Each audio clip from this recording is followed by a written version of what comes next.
Hey everybody, Keith Dotson here in my car with a first look at two antique photographs that I just picked up from an auction house. I bought these online as part of an estate auction, and this is the first time I'm seeing them.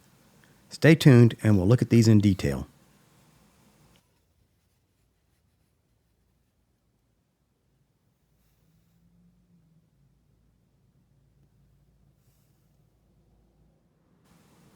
The first one we'll look at is this portrait of a man taken in probably the early 1860s.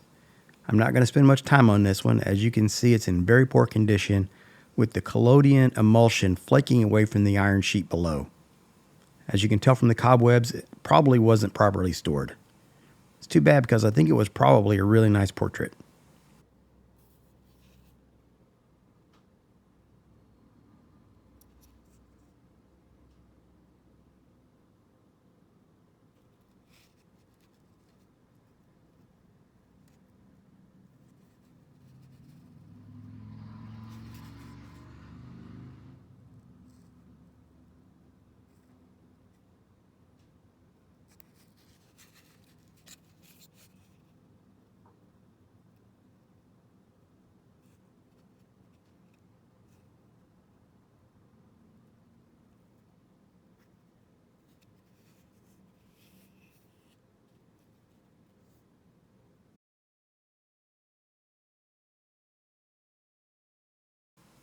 Check out that polka dot vest that he's wearing.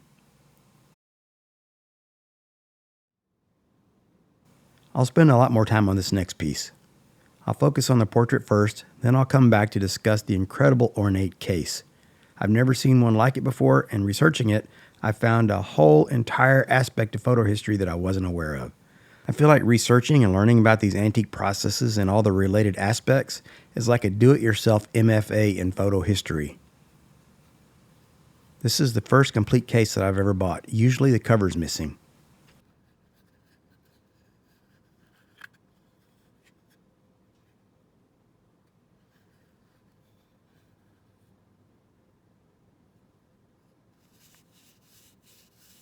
It has a velvet lining on the inside of the lid, and those shiny pressed foil mats are made of brass.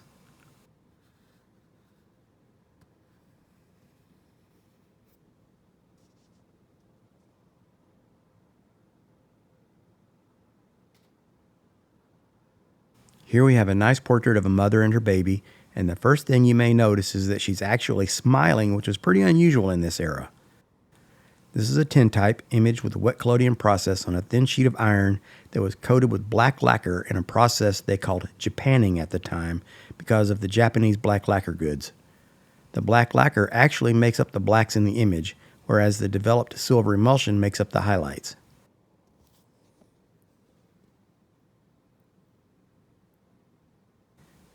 She did a pretty good job holding herself and the baby still. Only the baby's arm and his feet are blurry. I've said this on previous videos about antique photos, but I enjoy knowing that I can hold in my hand the exact same object that this woman in the photo surely held in her hand too. It's a direct connection to a person who lived in the 1860s.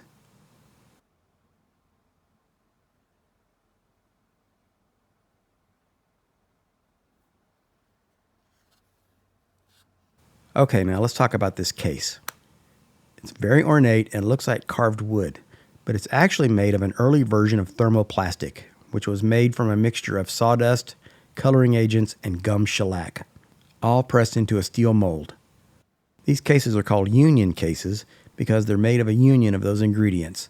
They are quite collectible, and cases made by some manufacturers are very valuable. They were made from 1853 through the 1860s until the demand began to dwindle. They were invented for daguerreotypes, but also were used for ambrotypes, which are prints made onto glass, and tintypes like this one. In many instances, the case is way more valuable than the photograph. This model has two substantial hinges that were called embracing riveted hinges, which seem to have withstood the test of time pretty well.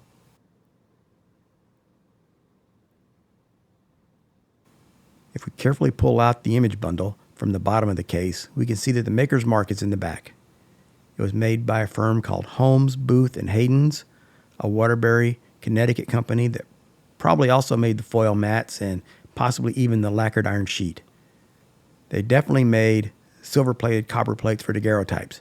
They also made camera lenses and many other things made of metal, including things that were not photographic like silverware and rolled buckets.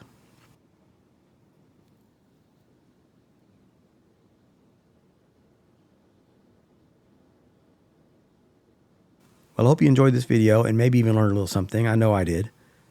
Thanks for watching. Be sure to visit my website at keithdotson.com.